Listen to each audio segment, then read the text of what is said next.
My parents deserted me for 5 weeks. At 12, with just $40, they blew $52,000 across Europe. At their welcome home party, 45 guests saw police arrest them. Where's my son? My name is Caleb. And when I was 12, I learned a brutal truth. Food isn't a guarantee. Most people take it for granted, but I quickly discovered what it felt like when it vanished.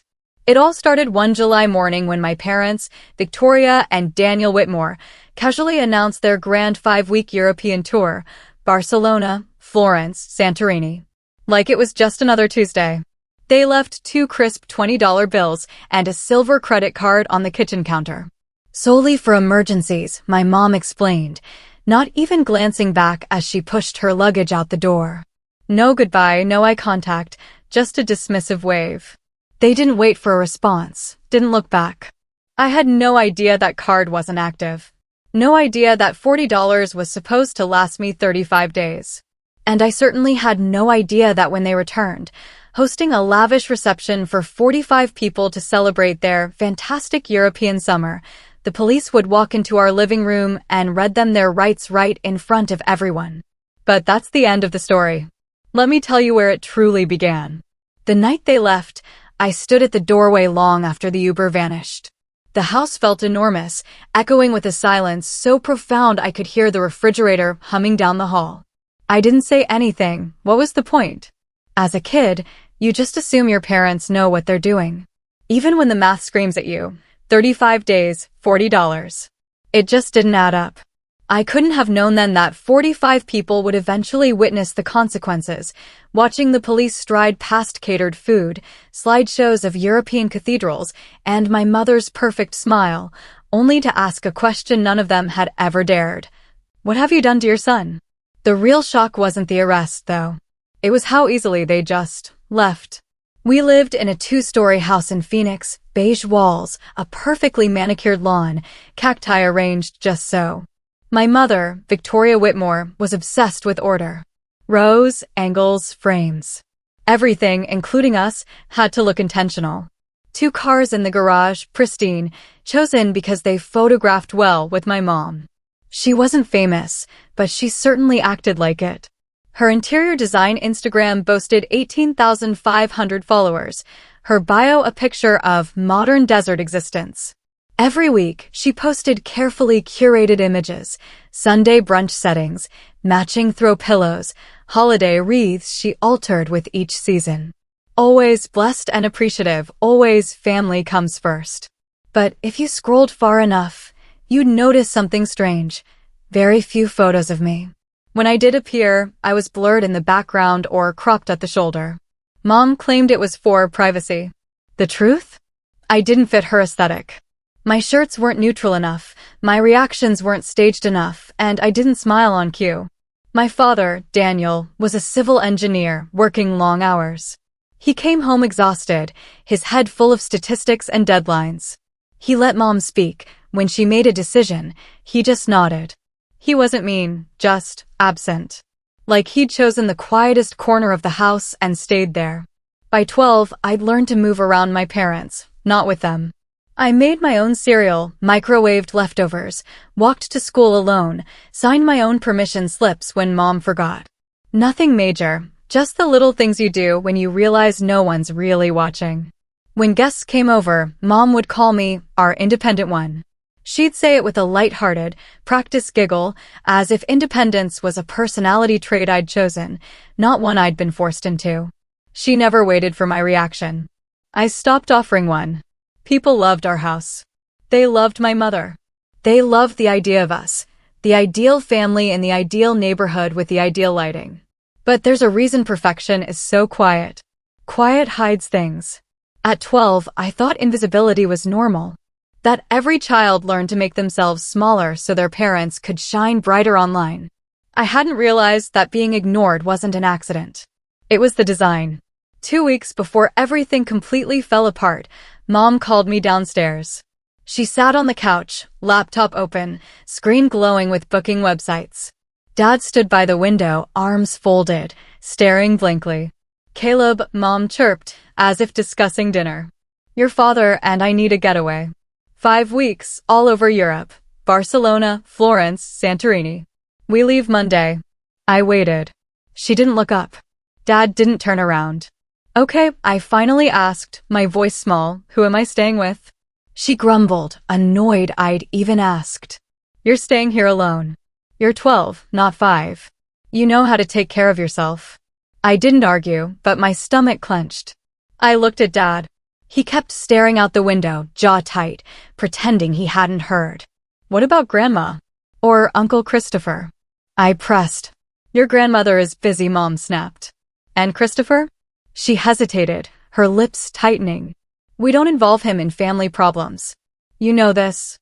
I didn't know why, only that his name made her shoulders tense. Mom stood, pulled two $20 bills from her purse, and placed them on the coffee table next to a silver credit card. $40 for snacks. She tapped the card. This is for emergencies. Real emergencies. Don't touch it unless the house is burning down. I nodded once. That's all she expected. Good, she said, already back to her laptop. We'll be back in exactly 5 weeks. I picked up the bills and the card. They felt far lighter than they should have. Monday morning, I watched them load their luggage into the Uber. Mom wore a new dress. Dad had his usual distant, exhausted expression. Remember to lock up, Mom called, waving without looking at me. And don't worry anyone. The door closed. The car pulled away. The street went quiet. I stood there, longer than I should have, waiting. For what? A second glance? A real goodbye? Nothing. Inside, the house already felt empty. I realized later, that was the breaking point. But at 11 a.m., I just knew one thing. I was on my own. That first night, the house didn't feel like home. It felt like a container, overflowing with silence. I lay in bed, staring at the ceiling, listening to tiny sounds I'd never noticed before. The refrigerator's hum, the air conditioner kicking on, a dog barking 2 streets over. I barely slept. The next morning, I opened the fridge. Half a carton of milk for eggs, a stale loaf of bread, a jar of pasta sauce. Nothing else. No fruit, no leftovers, no actual meals. I placed the $40 on the counter and did the math. 35 days, $40. That's $1.14 a day. I didn't react. Just closed the fridge and stood there until the silence became thick. On day 3, I walked to the tiny grocery store, grabbed a basket, and moved methodically through the aisles, double-checking prices. Ramen was cheap, 85 cents a pack. Bread was over $1. Peanut butter? Too pricey. I bought 8 packs of ramen and the cheapest loaf of bread I could find. The clerk asked if I was shopping alone. My mom's in the car, I lied, automatically. Back home, I divided one ramen pack into 2 meals, half for breakfast, half for dinner. It wasn't enough, but it was food. I pretended everything was fine. Day 6. I tried to order a pizza online, entered the credit card info, and it was rejected. I tried again. Declined. I flipped the card over, called the number, and heard a robotic voice inform me the card was not active. My chest clenched, but I didn't make a sound. That evening, I called my mom. 5 rings. She answered on the 7th, loud music blaring in the background. The card doesn't work, I stated. She moaned, as if I'd ruined her vacation. Caleb, please quit being dramatic. You have money. You'll be all right. Call again only if the situation is critical. This is serious, I pleaded. Caleb, she snapped, I'm at supper. Eat less. Figure it out. Do not make this a thing. She hung up. I didn't cry. I just sat on the kitchen floor, back against the fridge, and felt my gut twist. Hunger is quiet like that. A gradual tightness that shrinks your world. Later that night, I opened Instagram. My mother had posted a photo of her and Dad in front of the Florence Cathedral, a glass of wine in her hand. The caption, living our best life. I stared at it for a long time. Then I grabbed the old tablet she'd given me after an upgrade. I opened the camera and pressed record. Day 6, I said. Ramen for dinner. The card didn't work. My voice was flat, not angry, just exhausted. I didn't know why I was recording. Maybe because no one believes children until they have proof. Maybe staying silent no longer felt safe. I wasn't aware anyone was watching. Not them, but someone else. For now, it was just me in a quiet home in a month that felt like years. On day 8, someone knocked at the door. I froze. No one ever came by for me. I stepped to the window first, probably out of habit, and saw Mr. Bennett, our next-door neighbor, from the blue house with peeling paint and an elderly tabby cat always in the window. He'd waved at me for years, but we'd never really talked. I opened the door just enough to peek out. "Hey there, Caleb," he asked, looking at me in a way most grown-ups don't. "Haven't seen your parents' cars around. Everything all right?" "They're on a trip," I told him, my voice automatic, practiced. "Business?" "Uh-huh." He nodded slowly. "And who's looking after you?" "I'm fine," I said, maybe too quickly. "I can handle it." He didn't question the lie. He just studied me. My cracked lips, my shirt hanging looser, the darkness under my eyes. He didn't say he knew what he was seeing, but his gaze did. "Did you eat today?" he asked. "Not really." He sighed softly, exhausted. "Listen, son, I made too much spaghetti. Don't want to throw it away. Want a plate?" I didn't want to need anything from anyone. Pride hits harder when you're hungry. Yet, hunger won. "Okay," I said. At his table, I ate in silence. Not fast, not desperate, but steady. He didn't say much either, which I appreciated. Some adults fill silence with noise. He let it stay quiet. After I finished, he folded his hands. "Caleb, where are your folks really?" I didn't mean to tell him, but tiredness pulls out honesty. "Europe," I answered. 5 weeks.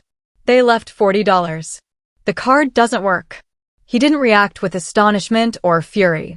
Just a long, slow breath. That made it both worse and better. He wasn't startled by the cruelty. He recognized it. "You need me to call someone?" he asked gently. "Police, a relative, anyone?" I shook my head quickly. "Please don't. My mother said not to bother anyone." His jaw stiffened. He didn't argue, though. "All right," he replied calmly. "I won't call, but I'm bringing you meals. There's no excuse." I didn't thank him out loud. I'm not sure how, but something softened inside me, barely perceptible. Like loosening a belt by one notch. His last words to me that night stuck. "Caleb, sometimes it's the things you write down or record that protect you later. Evidence matters." I didn't fully understand it then, but the weight of that word, evidence, stayed with me. Mr. Bennett kept his promise. He remained quiet. He didn't meddle, but he watched. He cared, and he waited longer than he should have, until waiting became impossible. By day 21, hunger wasn't the worst part anymore.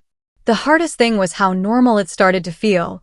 Wake up, check the fridge, divide what was left, try not to think too much. Repeat. That was the day I decided to record everything, not just short, shaky snippets. Not out of fear, but out of clarity. Mr. Bennett's words echoed in my mind. Evidence can sometimes protect you. So I approached it like a job. Every morning, before I spoke to anyone, I picked up that old tablet and hit record. Day 21, I announced, pointing the camera at the fridge. 2 eggs left. Bread's almost gone. No milk. I focused on expiration dates, empty shelves, and my hands, which were thinner than they'd been 5 weeks ago. I filmed the bathroom scale, 92 pounds. Down another one. No emotion, just facts. Cold, simple facts. I screenshotted every email my mother sent, the brief ones, the annoyed ones, the ones suggesting I was dramatic or that she was on vacation and couldn't deal with this. I read them aloud on camera in a bland voice. Sometimes I'd hold the tablet at arm's length and just document myself, the shadows behind my eyes, the ribs starting to show. I didn't give speeches. I didn't explain. I just provided the date and numbers. It was easier that way. My journal was next. A spiral notebook I found in a drawer. I wrote short, efficient entries. Day 22, 1 egg and half ramen. Stomach hurts.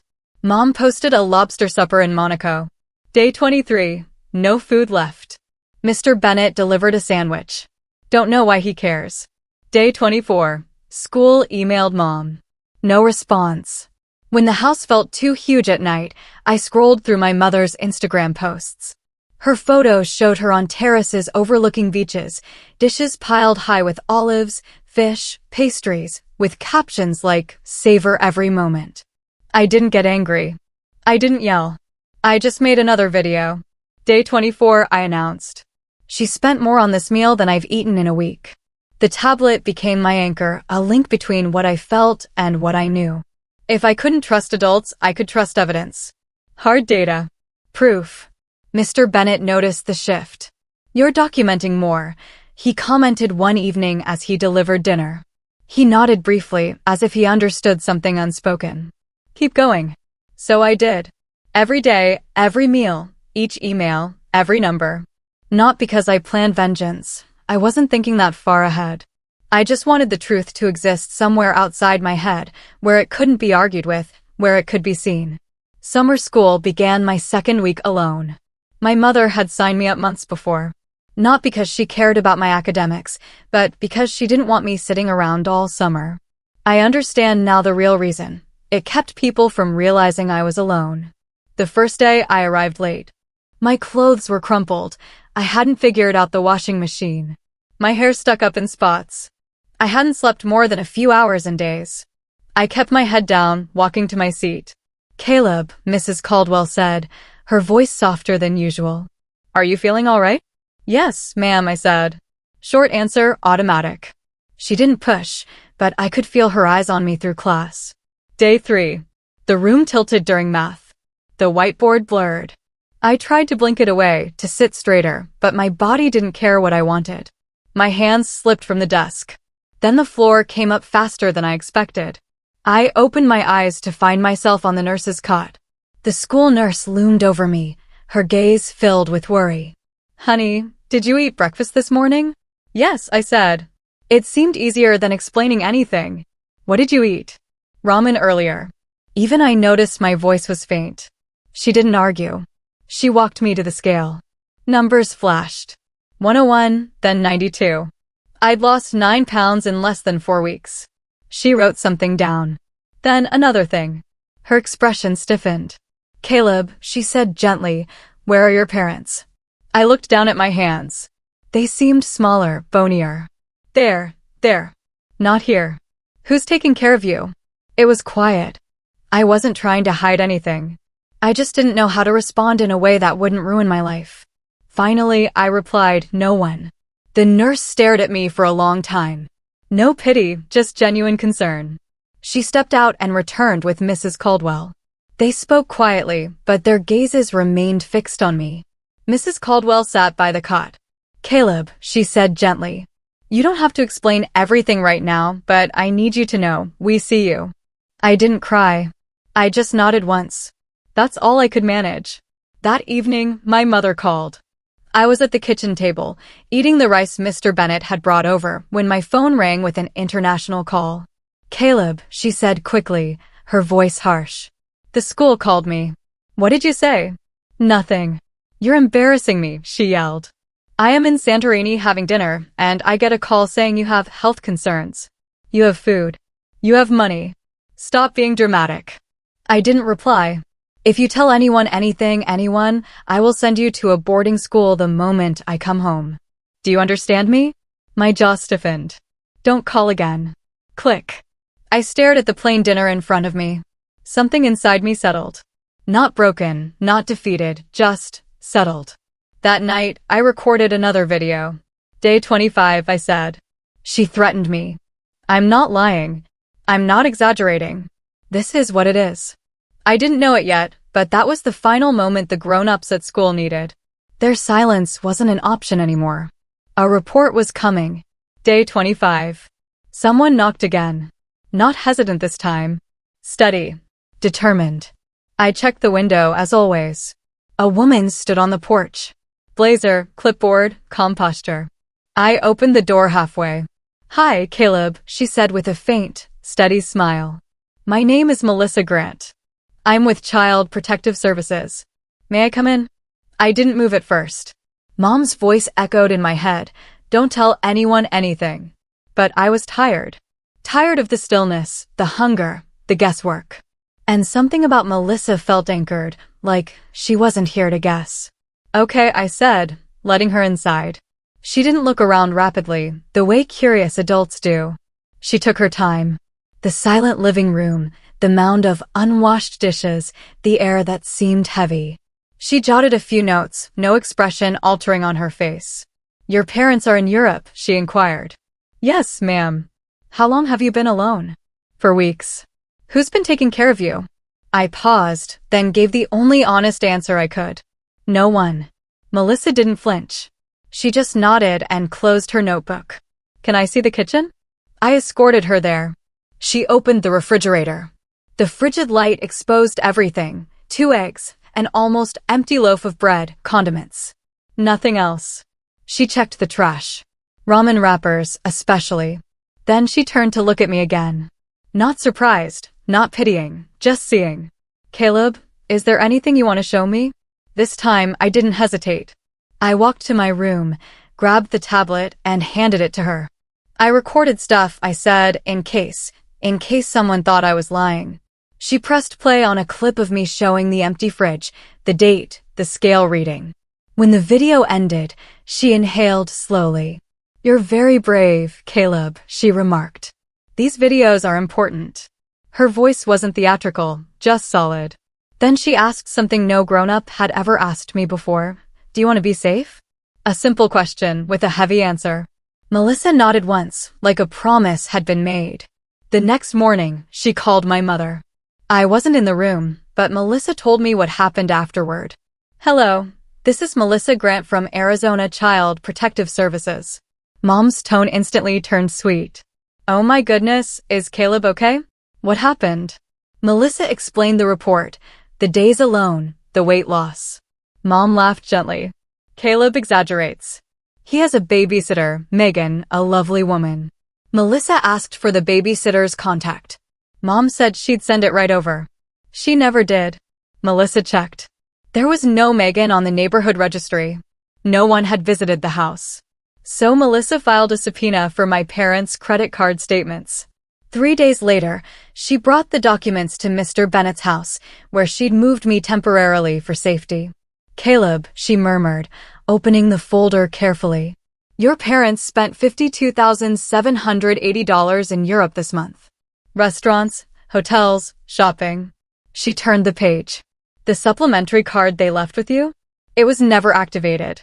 You couldn't have bought anything even if you tried." I didn't speak. Didn't need to. Something inside me, not wrath, not grief, just aligned. Like the truth had finally stepped into the room. "What happens now?" I asked. Melissa closed the folder gently. "Now," she said, "we make sure you're safe. And when your parents return, there will be consequences." My parents arrived home on a Saturday. A clear Arizona sky, heat shimmering off the sidewalk, and from Mr. Bennett's living room window, I watched the setup begin long before they ever came. Cars pulling up, neighbors bringing gift bags, women in sundresses, men in golf shirts, 45 people gathering to celebrate a vacation I hadn't eaten through. Inside my house, balloons hung from the banister. A welcome home, Whitmore's banner stretched across the living room. A slideshow played on the TV, photos from Europe, cathedrals, beaches, champagne glasses, my mother posing like she belonged everywhere but home. I wasn't in that house. I wasn't at that celebration. They had no idea where I was.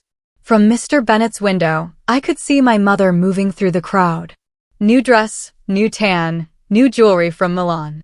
She touched people's arms when she chatted, laughed too loud. Performing. Always performing. Dad trailed behind her, nodding and smiling like he was half a second behind in his own life. They didn't look worried.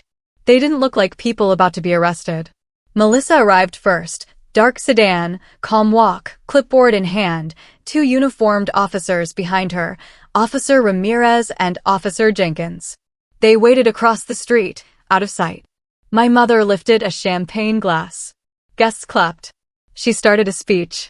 Something about recharging, gratitude, family time.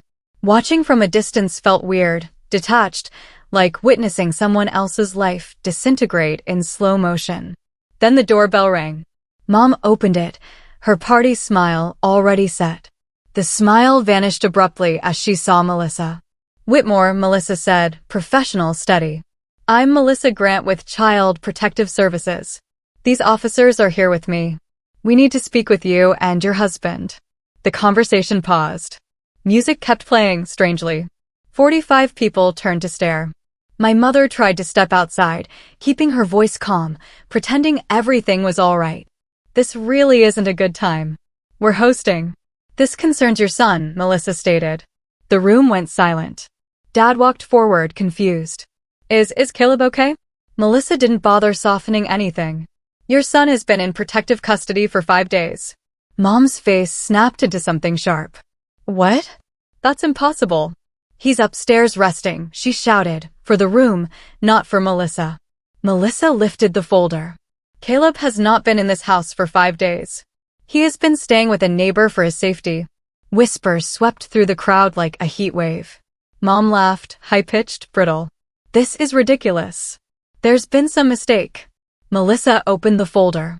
We have video documentation recorded by Caleb over a 4-week period. Empty refrigerator. Weight loss. Your emails. The school's medical report. And your credit card statements obtained through subpoena. Dad's face strained. He seemed to shrink. Mom's voice cracked. This is being blown out of proportion. He had a babysitter. There was no babysitter, Melissa responded quietly. We verified with the neighborhood registry. No adult entered this home for 35 days. Someone in the crowd gasped. A champagne flute clinked against tile. My mother's eyes raced across the room, searching for someone to believe her. No one moved. Then Melissa nodded to the officers. Officers, please proceed. My mother backed up rapidly, bumping into the coffee table. No, wait. This is a misunderstanding. Officer Ramirez stepped forward. Ma'am, you are being charged with child endangerment under Arizona Revised Statute 13 to 3619. Please turn around and place your hands behind your back. The room froze. It felt like the air stopped moving. Dad reached toward Mom, his voice shaking. Victoria, just do what they say. She yelled at him, don't touch me. This is your fault, too. But she still turned around. The metallic snap of shackles rang in a room full of people who had once loved her Instagram posts. Dad didn't run, didn't argue. When the second cop reached him, he just exhaled, like someone finally letting go of a weight he'd been pretending not to carry. Sir, please place your hands behind your back. He complied. Melissa then nodded to Officer Jenkins. Please play it. The slideshow on the TV flickered off. A new video appeared, me, holding the iPad, speaking right into the camera. Day 15, my voice stated. There's 1 egg left. Mom tweeted a picture from Monaco. The video revealed the empty fridge. The scale. My face slimmer, eyes dim. Guests stared, horrified. One woman covered her mouth. A man gasped, oh my God. Another clip. Day 21. Reading my mother's emails aloud, hearing her dismiss me while eating at Michelin star restaurants. Then the video from day 25. The threat. Her words, my monotone voice repeating them. My mother broke. Not out of guilt, but out of sheer terror. He's lying, she yelled. He's manipulating those videos. He's making me look. Melissa replied, quiet but final. Your son told the truth. He documented the truth. This is what happened. My mother's voice trembled into a whisper. He was never supposed to show anyone. And there it was. The moment I understood. She wasn't appalled by what she'd done. She was horrified she'd been seen. The officers guided my parents toward the door. People moved out of the way, stunned, silent. No goodbyes, no sympathy, just distance. On the porch, more neighbors had gathered. Phones hovered, recording. My mother's face fell as she fully grasped the scale of the outcome. She tried to look for me, some instinctual last attempt to find control, but I wasn't there. Not for her. Not anymore. From Mr. Bennett's window, I watched the cops place them in separate cars. I didn't smile, didn't weep, didn't feel triumph, just finality. A subtle closing of a door that had been hanging open too long. The lights on the patrol cars flashed once, twice, then they drove away. The world didn't end. It just got honest. The day after the arrest, my world didn't explode or change dramatically. The house remained quiet. Mr. Bennett still made breakfast. The Arizona heat still pressed against the windows. Life didn't burst, it just kept moving. Melissa sat with me at Mr. Bennett's kitchen table that morning, a large folder in front of her. "Caleb, I want you to understand what happens next." I nodded. No questions. I was used to letting adults talk. "Your parents will be charged with child endangerment. It's a felony in the state." Her voice stayed calm, like she'd given this speech 1,000 times. I took the information in the same way I'd taken everything else that month, quietly, one piece at a time. "They'll likely take a plea deal to avoid trial," she continued. "Probation, community service, mandatory counseling. And Caleb, the state will move to suspend their parental rights, at least temporarily." I didn't flinch. People expect kids to break down at a sentence like that to ask why. I just answered, "Okay." Melissa studied me for a bit, maybe anticipating more, but there wasn't anything else. "Do you want to know if they asked about you?" she asked gently. The answer came out quicker than I thought, but it was the truth. "No." She closed the folder. "You don't have to see them. You don't have to speak to them. Everything goes through me or through the court." That seemed weirdly like breathing room. A week later, their lawyer tried to contact me, though not directly. Everything filtered through Melissa. He claimed my clients misjudged the situation, that the 5 weeks alone was an oversight, and that they deeply regretted the misunderstanding. He didn't mention the credit card, or the emails, or the videos. Melissa responded for me. I didn't need to. The proof said everything. Court hearings came soon. I wasn't required to attend, and I didn't. I preferred distance. People think kids seek closure. I craved quiet. In the end, the court ruled exactly as Melissa had expected: 3 years probation, 300 hours of community service, required parenting programs, and a permanent ban on their parental rights. Parents have a duty, the judge had declared, and according to Melissa, these parents abandoned theirs. When Melissa told me, I didn't celebrate. I didn't feel vindicated. The ruling didn't give me back the food I didn't eat or the nights I didn't sleep. It merely drew a line in the sand. A boundary the world finally agreed I deserved. 3 days after the hearing, someone knocked on Mr. Bennett's door. Not a heavy knock. Light. Unsure. Mr. Bennett glanced at me before opening it. A woman stood there. Mid-30s, jeans, a simple sweater, no makeup designed for Instagram. Her eyes roamed the room until they fell on me. "Caleb," she whispered, her voice shaking just a little. "I'm your aunt, Abigail Whitmore." The name wasn't familiar. My mother never talked about her, or anyone really. I didn't move, didn't say anything. She stepped inside when Mr. Bennett gestured her in. When she finally stood close enough to see me fully, my weight loss, the shadows on my face, her expression broke. "Oh, sweetheart," she whispered. She stopped herself from reaching out, giving me room. That one act was a point in her favor. "Your teacher called me," she said. "Mrs. Caldwell. She found my number in an old emergency contact form your mother forgot to erase." She let out a breath. "I came as soon as I heard." I nodded once. I didn't know what to do with her words, so I didn't do anything. We sat at Mr. Bennett's kitchen table. She explained slowly, cautiously, like she knew I didn't trust easily. "Your mother and I stopped talking 6 years ago," she added, "because I told her she cared more about her image than about being a parent." She didn't appreciate hearing that. That tracked with the woman I knew. Abigail stared at me straight. "What happened is not your fault. None of it. And you're not going back to that house." I observed her. Steady, quiet. I didn't see pity. I saw resolve. She brought out documents. CPS-approved temporary guardianship. I filed to make it permanent. I watched her expression, not looking for lies, just trying to understand why someone I barely knew would fight for me. "Why?" I finally said. She held my stare. "Because you're family. And because someone should have shown up for you a long time ago." I didn't respond, but something inside me moved. Not hope, not yet. More like permission. Permission to entertain the idea that I didn't have to do everything alone. Moving into her place felt odd, smaller than my old house, messier, warmer. "This room's yours," she said, opening a door to a modest bedroom. We can set it up however you want. Posters, shelves, your choice. My decision. That wasn't a phrase I heard often growing up. We ate dinner together, pasta with canned sauce. Nothing fancy, but she sat across from me, truly listening as I answered questions. Not performing, not pretending. I'm not perfect, she said one night. I'll mess up sometimes. But I'm here and I'm staying. I didn't say anything back.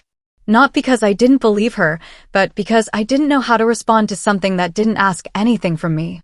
But when she scribbled Caleb's basketball tryouts on the kitchen calendar 4 weeks later, something loosened in my chest. Not trust. Not yet. But the beginning of it. Healing didn't arrive in one big event.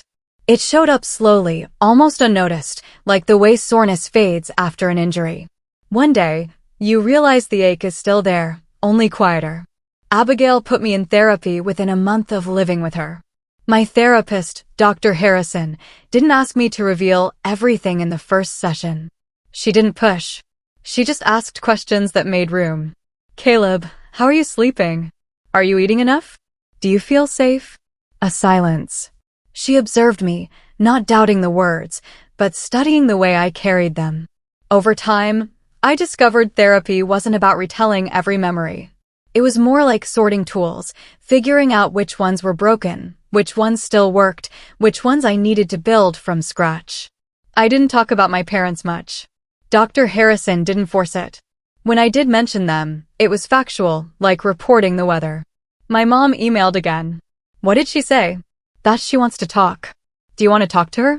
That's a barrier. She said it simply, like stating my height or age. I learned boundaries weren't punishments. They were choices. Locks on doors only I controlled. The first year with Abigail, I checked the refrigerator every morning. Some habits die hard. Once I checked and there was food, the knot in my chest loosened a little.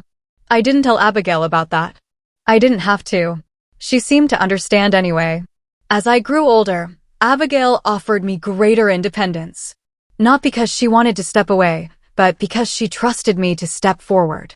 She showed up at basketball games, parent-teacher conferences, school ceremonies, always in the back row, never drawing attention. When I turned 14, letters from my mother started coming more often. Not handwritten emails, but vetted through attorneys, through CPS inquiries, apologies that felt more like negotiations. Attempts to rewrite history. I didn't respond. Not out of spite, but because I didn't know her response. Dr. Harrison reiterated it, "You're protecting yourself, Caleb." That's not cruelty. That's maturity. Abigail never pressured me. She saved every letter in a folder in case I wanted them eventually. I didn't. By 17, I'd built a life that didn't revolve around the past. Good grades, varsity basketball, a part-time job at a bike shop. Friends who didn't know my history unless I chose to tell them. Abigail and I settled into a rhythm. Quiet dinners, shared routines, occasional disagreements that were resolved with conversation instead of fear.